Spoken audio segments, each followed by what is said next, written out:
what I want to say is you have this conference about all of our connections and how we're all tied together.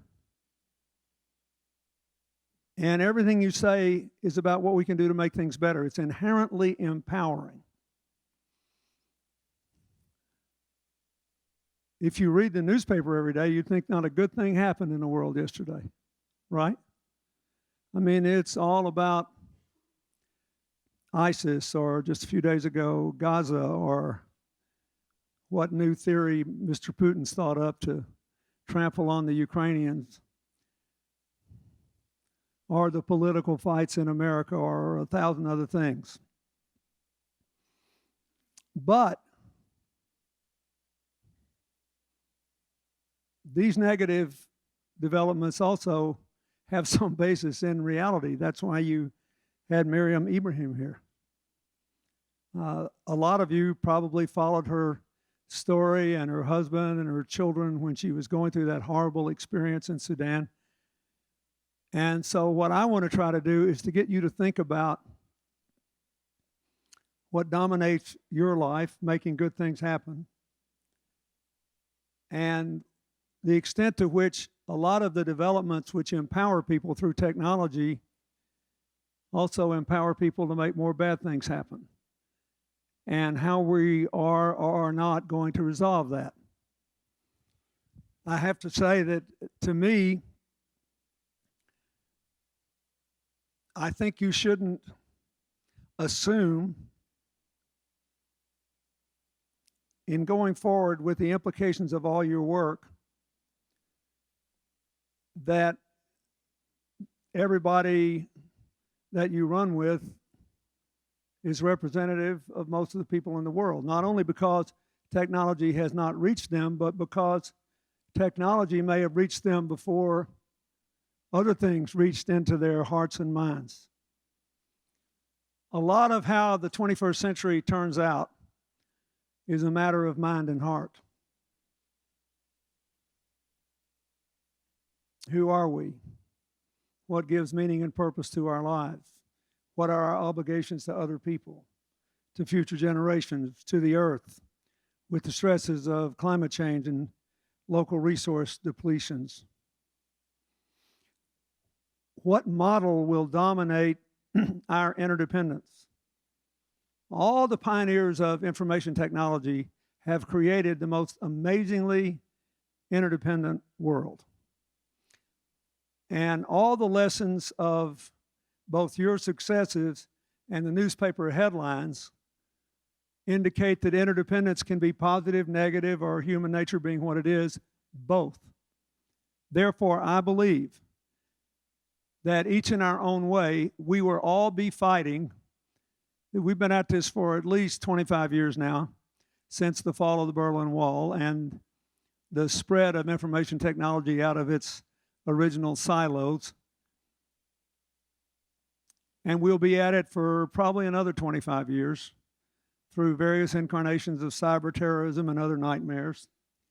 We are in the process of defining the terms of our interdependence. We can't reverse that fact, but we have not yet won the definitional battle. The battle that is over when you have someone talk about the price of congestion and clogging people's lives and how they can be opened up. Over when Craig Venter sequenced the human genome and joined with the global governmental cooperative project to announce the sequencing, and moved his foundation to San Diego, and now there's 700 computer companies there because you can't see a genome, to make it the center of research. That happened when the consortium that established the Hadron Superconductor Supercollider finally discovered the Higgs boson. And now we've got at least some idea, even us non-particle physicists, about how matter holds together and evolution can occur within more or less balanced atoms. The world is basically in a contest to define the terms of our interdependence. And there are those who think cooperation is more important, and those who think they ought to be able to use the technology that drives so many of your lives for conflict. Those who believe that inclusion is more important, and those who favor dominance. Miriam Ibrahim was raised in a mixed religion home. A lot of us were. And she married a Christian, and then she was told she couldn't legally be one, and you heard her story. This is classic identity, politics, and psychology. In China, I met a Tibetan monk the other day on the street, and he came up and thanked me for going to China in 1998 and having a press conference with the then president and suggesting that he ought to meet with the Dalai Lama, that they would actually find each other very interesting. That's second nature to you. It was heresy to them. Better to send more and more Han Chinese to Tibet and try to minimize the diversity. These are the questions, though, that still have a great hold on the lives of billions of people around the world. ISIS has one of the most adroit social media campaigns I ever saw. And I saw the other day, it got 2 teenage girls from Austria with blonde hair trying to get on the plane to go there so they could blow some people up too. So here's what I want to say about it. First, you should be optimistic because the trend lines are more powerful than the headlines in a positive direction. But the work of the next couple of decades, which you are uniquely able to influence, whatever you do with your life, is the work of defining the terms of our interdependence and doing whatever we can to increase the positive and diminish the negative forces that will contribute to the definition. It is very important.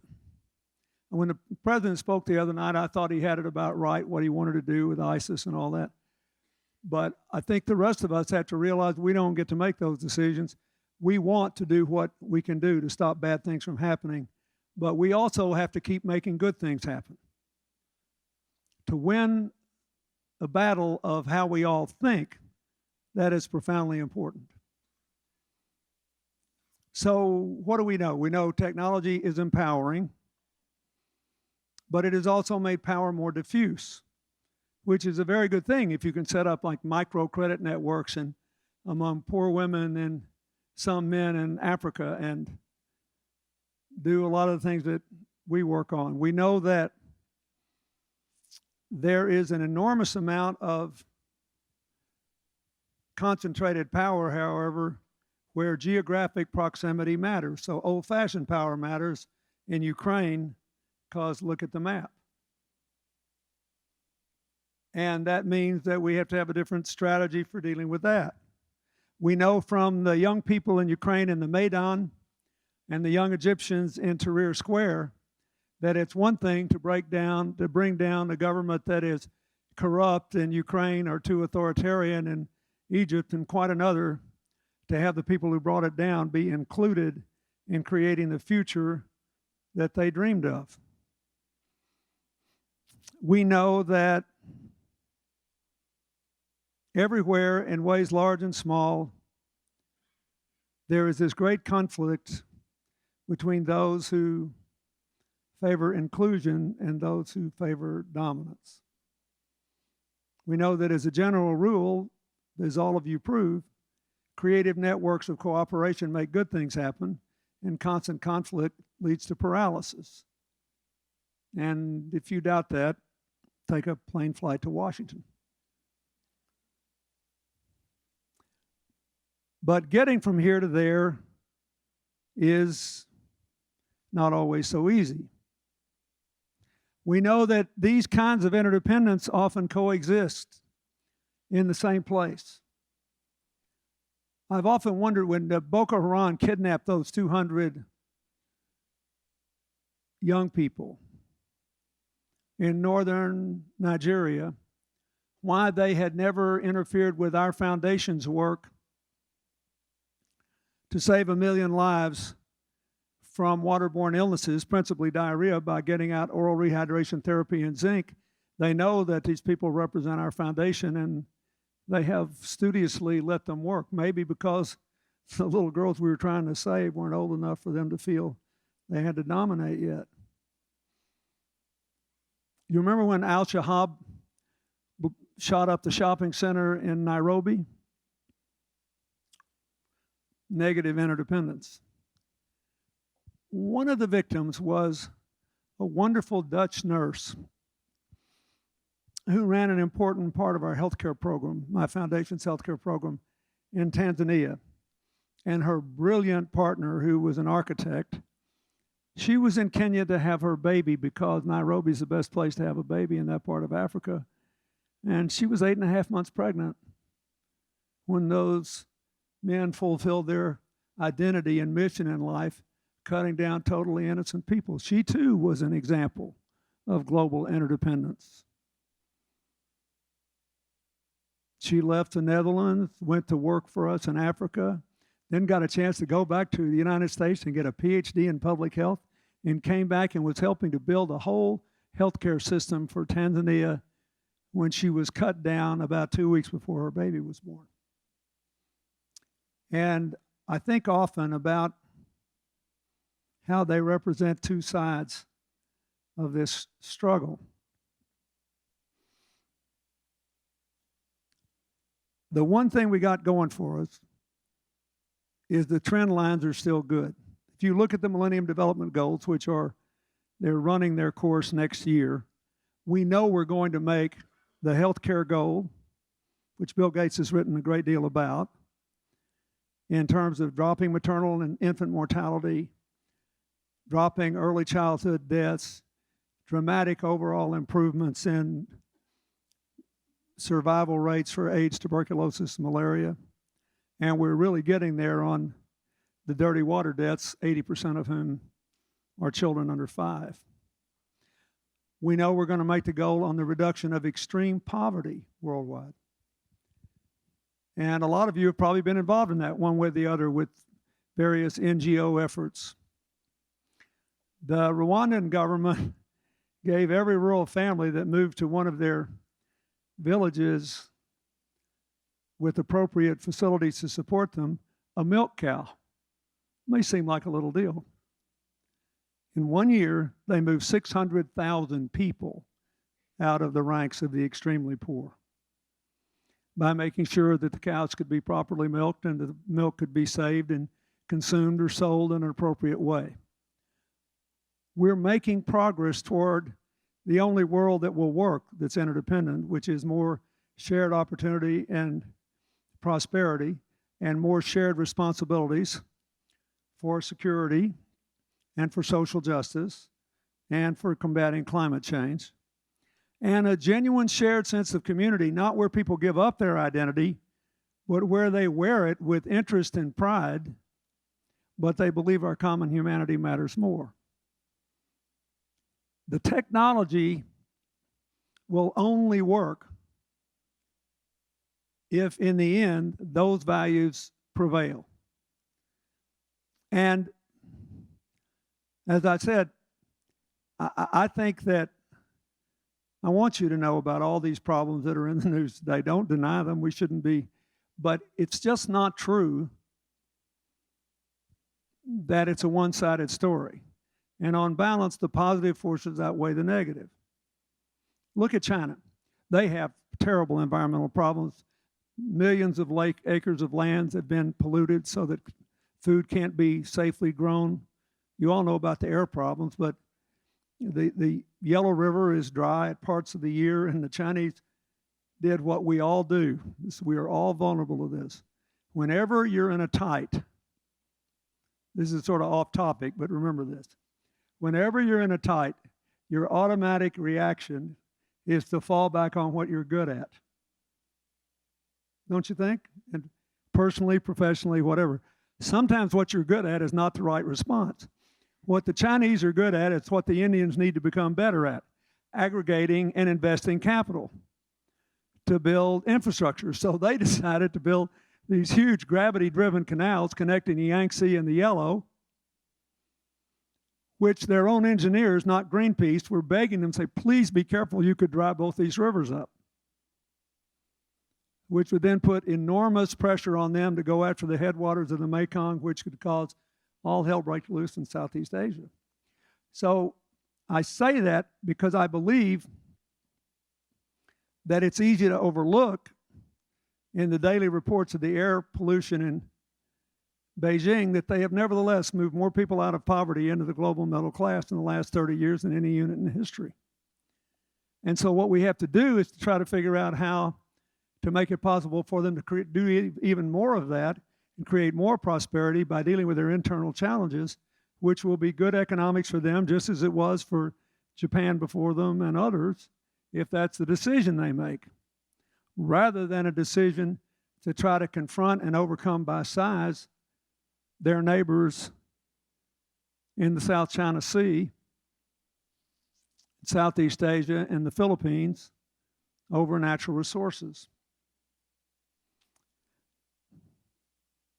These are the kinds of things that are going to be out there. Since we, who are not in politics or government, don't have much say over how all that happens except at election time, the rest of us ought to be out there making as many good things happen as possible.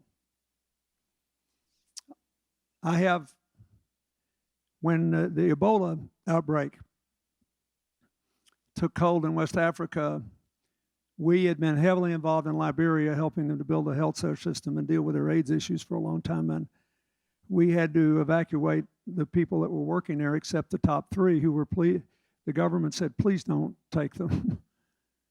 You know, we're trying to build a response here and we need them. And they all wanted to stay. With all the problems with the response to the Ebola outbreak, I think we all recognize that there are a lot of truly breathtakingly heroic Africans, people with Doctors Without Borders and others who have knowingly put their own lives at risk to try to stop this. And it's a problem now, one that maybe technology can help us to isolate more quickly, because with all these any kind of serious problem like this that we don't yet have a cure for, that you have to basically cure by isolation and care, it's become much more complicated with Ebola because of Nigeria and the Congo, which makes a lot more potential bodies you can bump up against before responding. But the point I want to make about it is somebody's trying to make something good happen. Again, networks of cooperation and inclusion work better. Google has been a very active member of our Clinton Global Initiative. We're just about to have our 10th one. They've made 23 different commitments, every single one of them with at least 3 other partners, amplifying the impact. They shouldn't have had to do it, but the idea of putting rapid broadband networks in 45 American cities is going to make a real big difference to America. The country should have built an infrastructure, but when they started, South Korea had the most rapid broadband download speeds in the world, and they were on average 4 times as fast as ours. That's hardly a prescription for a competitive future, especially in a country that is otherwise the best position, I believe, for the 21st century. We're younger than every wealthy country but Ireland. We were going to be younger than China if they hadn't changed their world one-child policy within 20 years. We have all this energy now, we found, which I believe, I'll betray my bias here, I think we can get the natural gas out safely, but there have to be really strict standards, and you shouldn't drill everywhere. But I was governor of a state for 12 years where we did that, and we didn't have methane leaks, and we didn't have water pollution because we had very high standards, and nobody should weaken them. We rank first or second in the world in the percentage of our energy that we could get from the wind and the sun. And we have lots of geothermal and other sources. But today, only Texas, Minnesota, and Iowa have a base load clean energy policy or capacity that's at 20% or higher. On a good day, Texas gets 25% of its energy from wind. And once in a while, I do an event with former President George W. Bush, and he will say something, designed to run me up the flagpole about. And I always look at him and I say, back in your proto-socialist phase, when you were governor of Texas, you signed those wind energy incentives, and I bet you're proud you did because of what they've done. But the fundamental problem we've got in America still is that, except for where we are right now and the California cities and a handful of other places, by and large in America, the wind blows and the sun shines where the people are not. So we need a better grid. But the point is, we're well organized for all this, but we don't have the inclusive politics necessary to make the decisions together that will maximize it. And every place in the world, including places that are way worse off than we are, that has inclusive politics, is either doing well or surviving against all the odds. I'll just give you one or two examples. The most amazing thing, knock on wood, to me about all this turmoil in Iraq, the tension with Iran, the ISIS, you name it, the Syria, has been the dogged survival of tiny Lebanon. Those of you who are way younger than me won't remember this, but in the 70s, Lebanon was nearly destroyed by religious conflict. And they resolved never to have it again by adopting a constitution which mandated inclusion. So since the Sunnis are the biggest group in Lebanon, the prime minister is typically a Sunni. When that is the case, the Speaker of the Assembly, the second most powerful person, is a Shia. Nabi Berri, who's usually the Speaker, is a moderate Shia. Then the President of the country is always a Maronite Christian, and the Chief Justice of the Supreme Court, a Druze. And through everything that has happened to them, they have concluded, through political assassinations of a prime minister and all kinds of other trouble, that they were always going to be better off hanging together than breaking apart. Jordan has a difficult situation. It's become steadily more inclusive. It has been a majority Palestinian country for a long time, not native Jordanians. Now they've got a whole bunch of Egyptian refugees they got without many headlines after the upheaval over the Muslim Brotherhood and then the military coming back in, and more than 600,000 Syrians, and virtually no camps. They have gone out of their way to integrate the people into rhythmic, ordinary life, and they have no oil. The international community has done a reasonable job of giving them money to feed these people and clothe them, but there has been no investment to try to help them create the infrastructure and the jobs necessary to have a modern economy that can include them if, God forbid, they never get to go home, or one that will strengthen their country if they do go home. And so I organized a group a few months ago as part of the global initiative to try to get that done. We've got 30 partners that we're trying to get to make investments there, because I can't stop bad things from happening, but these people can make good things happen in Jordan. And it's important because it's an inclusive country.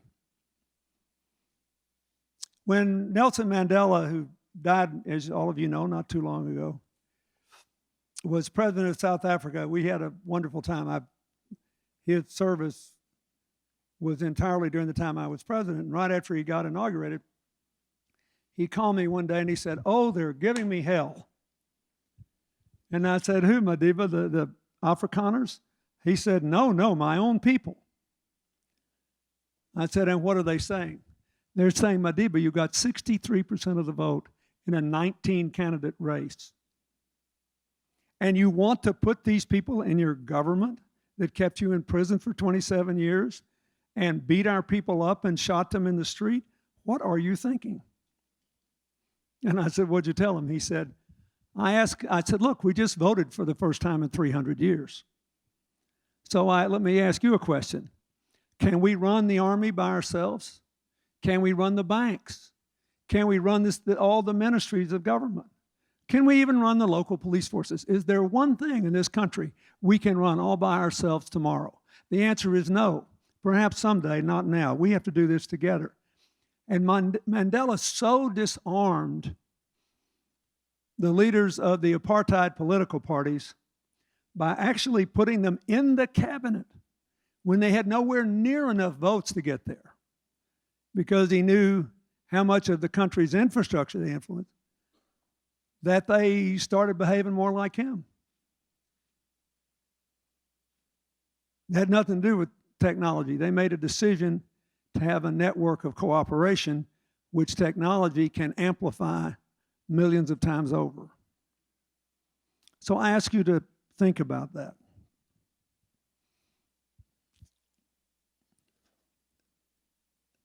The other day I went to Governor's Island, a tiny island off the coast of Manhattan, very near the Statue of Liberty, which used to have a Coast Guard installation.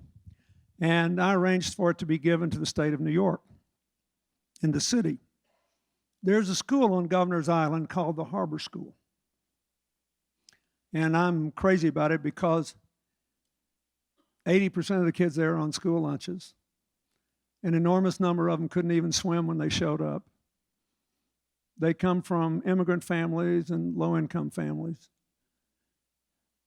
And when they graduate from this school, they all have enough academic credits to go to a four-year university, and they are certified in one of 6 marine sciences areas, which enable them to go to work the day they walk out of high school. They are, meanwhile, planting millions and millions and millions of oysters in New York Harbor, purifying the water, and building us oyster reefs that will help protect us against future storms and sea level rises. And they're supported by the state, the federal government, all these NGOs, our foundation. We are all doing this. It's a creative network of cooperation that abolishes the distinction, which I believe is phony, between academic and practical education, and empowers young people who are generally thought of as just not up to international snuff to do things that are amazing. A lot of these 18-year-old, 19-year-old kids are making more money than their teachers did within a year or two. And they're doing something really good. There are no problems we cannot deal with. But we have to recognize that the only thing that will work is a model of constructive teamwork. That's my last point. The best political book I've read in a decade was written by E.O. Wilson, the Nobel Prize winning microbiologist, when he was 83 or 84 years old, it's a couple of years old now, and you don't have to read it, I'll save you the trouble. But for his sake, I'd like it if you bought it, at least online. Anyway, it's called The Social Conquest of Earth. Wilson's the first guy that taught me 20-something years ago that the combined weight of all the ants on Earth exceeds the combined weight of people on Earth. A lot of ants. He described, he said, if you look at all the evidence we have of life on Earth, going back to the emergence of single-cell organisms down to the present day, species that have come, species that have gone, you have to conclude that the 4 most enduring species in the history of planet Earth are ants, termites, bees, and people. And what do they have in common? They are by far the best cooperators of all the things that have ever lived on planet Earth. So we go through ants in Africa that when being chased by a predator, some of them automatically walk up on a sprig of grass and sacrifice themselves so others would get away. Termites in hot rainforest, digging homes underground, putting 5 holes in the roof, they'll only go in and out of one. The others are for air conditioning. And when it's about to rain, they won't go in at all. All the things bees do that you know well. He said, people are the greatest cooperators because unlike the others, they have consciousness and a conscience. But they are aware they have those two things, so they are also prone to arrogance. Therefore, we constantly flirt with our own destruction. However, having spent a lifetime, and he has, warning about species destruction, and it's horrible right now, by the way, probably the most rapid rate in 200,000 years. He said, on balance, I'm still pretty optimistic because we always pull the chestnuts out of the fire. But the only thing that works is cooperation. That's why we're still here. Therefore, all of these religious-based conflicts, which are normally just an excuse to get money and power, or ideological conflicts, have got to be put into some kind of deep freeze, moderated, mediated. And every time you see people in conflict that is not evidence-based, you should fight it. The reason Washington's so polarized is that the system is set up so that they are rewarded for that. When you wring your hands, just remember, there's not anybody there that wasn't elected by somebody somewhere. And so you need to think about how technology can be used to create a model of sharing. The reason all those workers walked off the job at Market Basket and all those customers quit going is they thought, finally, I'm buying my food at a place I can respect where there is a shared prosperity and they're making plenty of money, but they're sharing more of it with their workers. And the food's good. And so they got the guy back after they fired him. His own family got rid of him because they wanted more money. Nucor Steel, there's a liberal and a conservative way to do this. I'll give you the conservative example. Nucor Steel became the third biggest steel mill in America, founded by a man now dead named Ken Iverson, whom I knew, who's a conservative Republican. I'm virtually positive he never voted for me. But I love the guy. They had a plant in my native state, which when they moved in was 49th in the country in per capita income. People were paid 65 to 75% of the steel worker wage, but they got weekly bonuses, so they averaged 150 to 200% of steel worker income. Over and above that, they got an educational supplement for every child they had in college. One man educated 12 children. Over and above that, they were part of a profit-sharing plan that only top management could not participate in. And now the education plan extends to spouses and even to the employees themselves if they want to go to school at night and work themselves out of a Nucor job. In the mid-'80s, when they were with me, I still have a copy of this letter in my files. Nucor's profit went down. They didn't lose money. I think the only time they ever lost money was right after the crash, but in this year they just went down. So Ken Iverson sent a letter to all the employees at Nucor. And he said, you know, we have a strict no layoff policy. And our profits are down, so your income's going to be down 20% this year. And I feel terrible about it. You didn't do anything wrong. You did everything I asked you to do. But I must have done something wrong. I should have been smart enough to figure out how we could be the only steel company in the world to beat this. So I'm cutting my income 60%. And there was this huge article in Fortune magazine. I remember it like it was yesterday. Semi making fun of him for saying he had now become by far the lowest paid Fortune 500 executive. At the time he took like $110,000 this year. And he wore it like a badge of honor. He said, all we do is set the conditions and provide the technology for people to succeed. Our success is 40% technology, 60% the people. Needless to say, no one quit. They would have jumped into a hot cauldron of steel for this guy. We have to share the future. We have to identify with people who are different from us. In America, we made so much progress, less racist, sexist, homophobic than we used to be. We just don't want to be around anybody who disagrees with us. And yet every one of you know that diverse groups make better decisions than geniuses alone in a room. That is the test being faced in the Middle East, in Washington, D.C., and all places in between. And I'm not comparing what goes on in Washington to the violence in the Middle East. I'm just telling you, the mindset of an interdependent world will determine the outcome. This is a matter of mind and heart.